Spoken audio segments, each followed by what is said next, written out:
Thank you so much. My name is Ousman Touray and I am from the Gambia.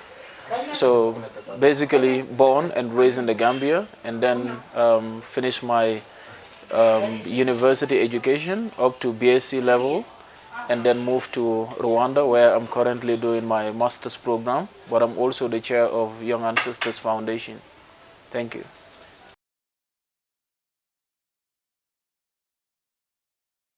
Pan-Africanism is basically a term coined to detail oneness, collectiveness, and the coming together of Africans to fight for political, economic, and social independence, and for Africa to determine its destiny by herself, and having Africans on board and in the center for the development of the continent and also for the future in which we want to build for ourselves.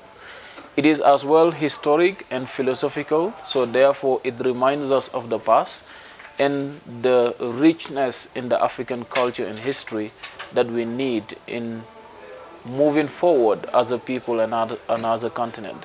However, there has been prominent individuals that champion the cause of promoting Pan-Africanism in the past, some of which are born and raised in the diaspora but of African descent, the likes of Bid Dubois, the likes of Marcus Garvey, the likes of John Henry Clark, Chancellor Williams, and then coming down to the continent, we have prominent leaders like Nkrumah, we know the likes of Patrick Lumumba, and the list goes on. But these are prominent individuals that have really championed the cause of Pan-Africanism and many more, of course. And at the later age as well, the likes of J.J. Rawlings we saw in Ghana, the likes of Thomas Sankara we saw in Burkina Faso, and the likes of Mohamed Gaddafi, and the list goes on. These are prominent individuals that we know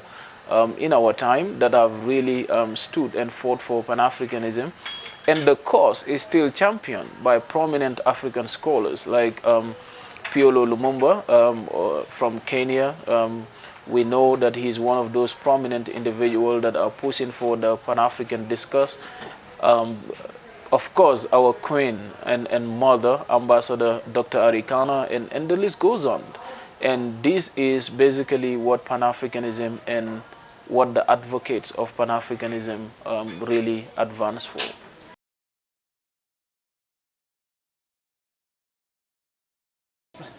Well, it was built, and that is the foundation of it. A united people, a united continent, a people who reminds themselves of their roots, their history, their culture, and basically building a future in which no African is a stranger to another, that hatred doesn't happen, among ourselves, but we build a community, we are united as a people and promote unionism as a continent and as a people, and not as nationalists or as different individuals belonging to tribe identifying themselves with funny country names that we call ourselves or identify ourselves today as a result of colonialism.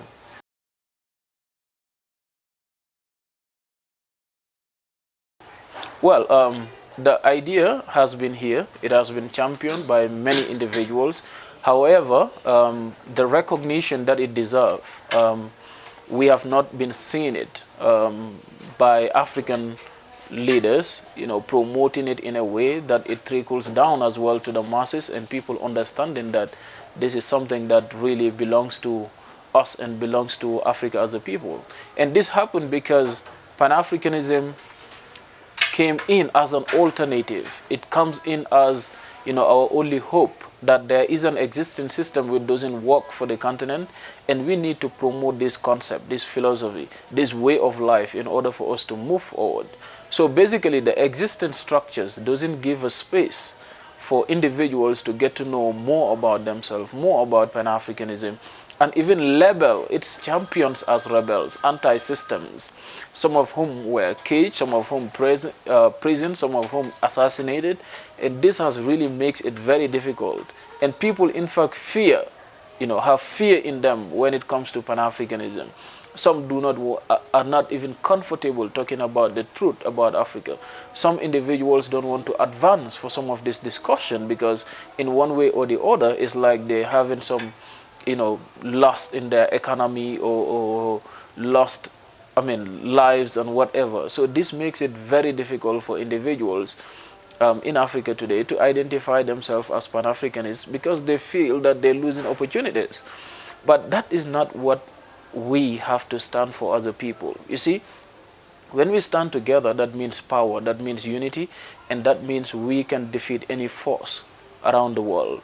So what we really need to do today is to promote this discourse in a way that young people, myself, yourself, can have this discussion among ourselves and understand that this is not anything foreign. This is something that comes from us.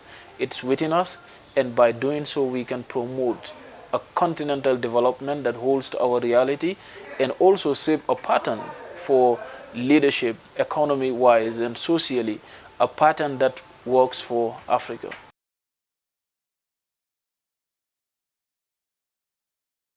Well, it's a plus because many individuals have been advocating for such that we really need to promote a language, a unifying language, a language that Africans can speak, at least, continental wide, and understand that this is something that is coming from us and it belongs to us as well. And what we have realized is, taking any other language in Africa as a universal language that we can speak has been a big challenge as a result of the tribes associated to it and the people's willingness in speaking some of this. But Swahili is one of those that just stands out, that it doesn't matter what tribe you belongs to.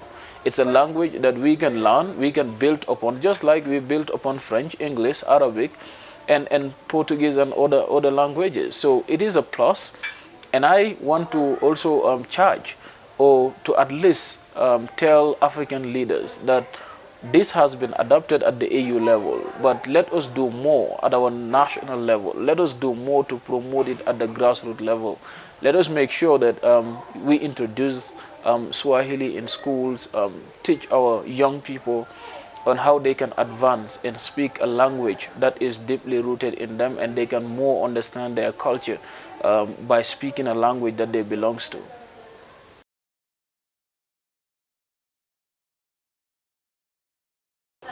Well, thank you so much. So basically, when we talk about education, it's basically learning about things that are associated to you, your environment, and how you can add values to where you live. The objective, the sole aim of education is to liberate yourself, to liberate a community.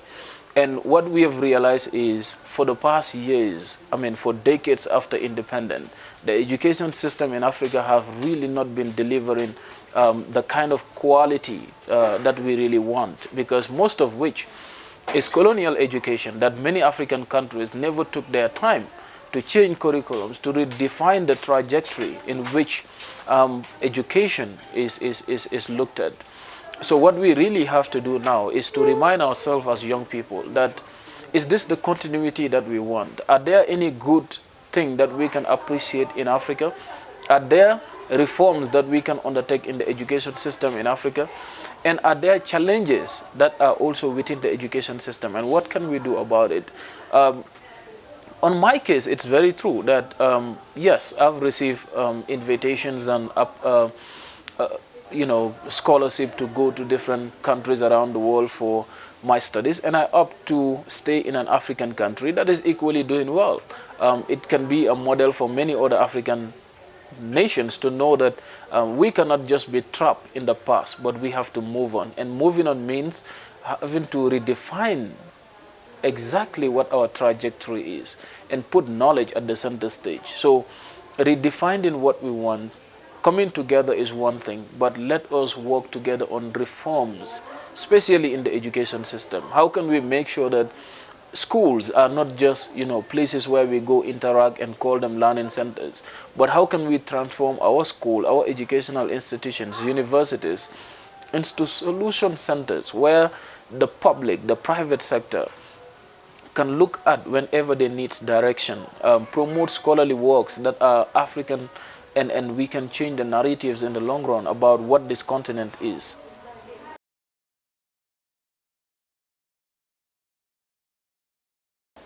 Well, it is necessary, and Africans have to stand in promoting that, to understand that, you see, media is a very, very important and a powerful tool in shaping the thinking and shaping the minds of a people. So we must make sure that we are in control of our own narratives and we are in control of information across Africa. It really doesn't tell well if people can come from anywhere around the world, write any kind of story about Africa, negative to that degree, and at the same time, use that to brainwash, to show to many other Africans, especially in the diaspora, disconnecting them with the continent, telling them that that place you call home is not really a home, that there are conflicts, people are not able to survive, that there are bad image about the continent. So this makes it very difficult for our brothers and sisters to reconnect or even think about going home to invest or think about going home to work, to put their skills, their knowledge into actions that will be meaningful to their communities. So promoting an African narrative through an African media, working together, build network among themselves, will be a plus for not only Ethiopia, but a plus to the whole of Africa and to the whole of Africans wherever they are. And not just the call of Abiy Ahmed. A similar call was made by Uhuru Kenyatta about a few months ago in a speech that, we really have to do something about the media, because otherwise you will see a journalist sitting down in Nairobi and it makes sense.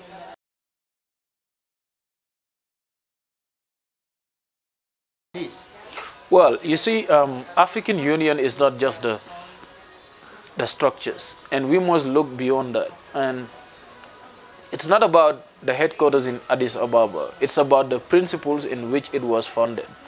It is about the belief in the people who actually came together to form what was the OAU to now the African Union. What was their belief? What was their aspiration? What was the motivation behind this? It was about building a continental united organization that will bring all Africans and African interests in a table and promote the future of the continental development and solving conflicts. And among that, economic independence was one of the aspirations. And up till now, up till tomorrow, we have France licking African countries economic-wise. And yet I know that no much have been done by the African Union to speak about this. And that's why I said we must think about the African Union beyond the buildings, beyond the complex, beyond the headquarters. What is the principle? Who are behind the African Union? Who sponsors the African Union? Who has the budget for the African Union? Who does the African representative in the African Union really represent?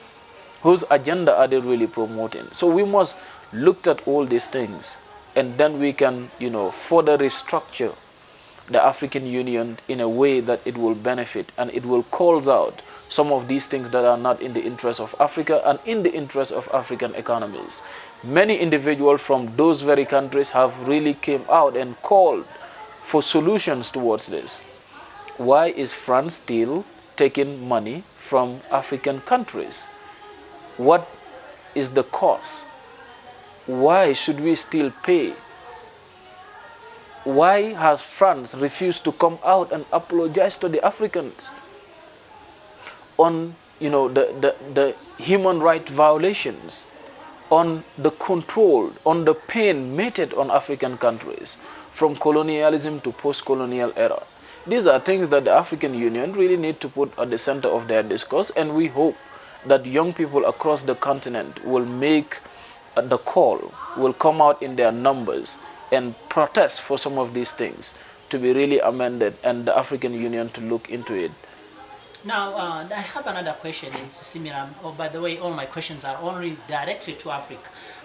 What is your view on these coups happening in most of preview French colonized countries? What do you think about this? What's happening now?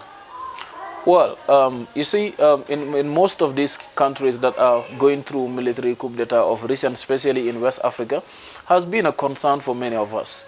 But this is what really happened. And we have to go back to the roots. You see, constitutionally, if people cannot change their leaders, constitutionally, very soft, by just going to vote in an elections, but when leaders can manipulate constitution, they can manipulate election results. The only last hope is the military. And this is what many African countries have been experiencing, especially in the West African side of it, or in the West African region.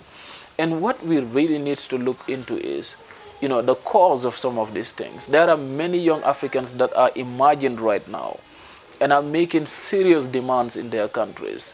Why is the status quo the way it is? Why is employment, a nightmare? Why is that, the system is not just working? Why is the system under the control of very few? Why is it that we're giving foreigners more opportunities and give them almost everything they need in our own regions without us having a benefit, without us transforming our economies into something that are beneficial to the people who live within them? Why is corruption so rampant? Why are people in power very difficult to hold accountable? So these and many other factors have resulted to most of these things. Why the big man syndrome having to continue? That one person decides on behalf of every other individual. So these are serious concerns that we must look and reflect in to make sure that we can push for, the continental development that we all desire as a people.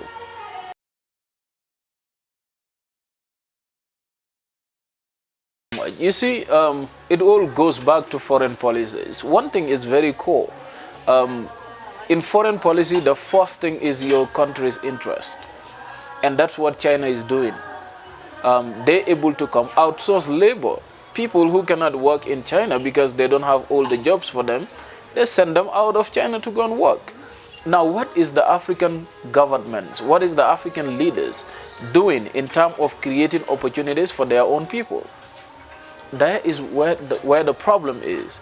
They come with, very soft ways, coming up with loans, with grants, give you a whole project, and then hire a Chinese company to build it.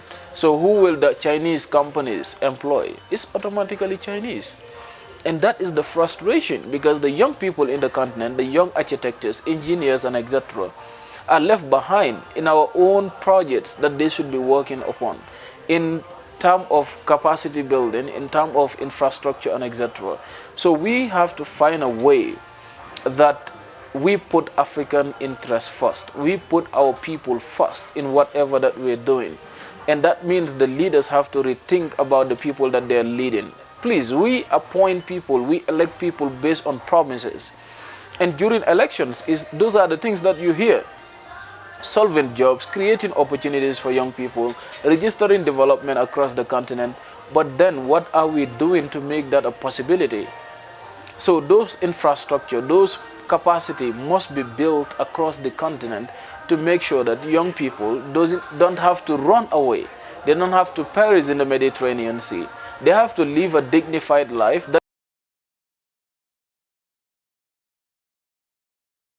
Yes. Well, it's basically to say, keep doing what you're doing and let's advance the discourse.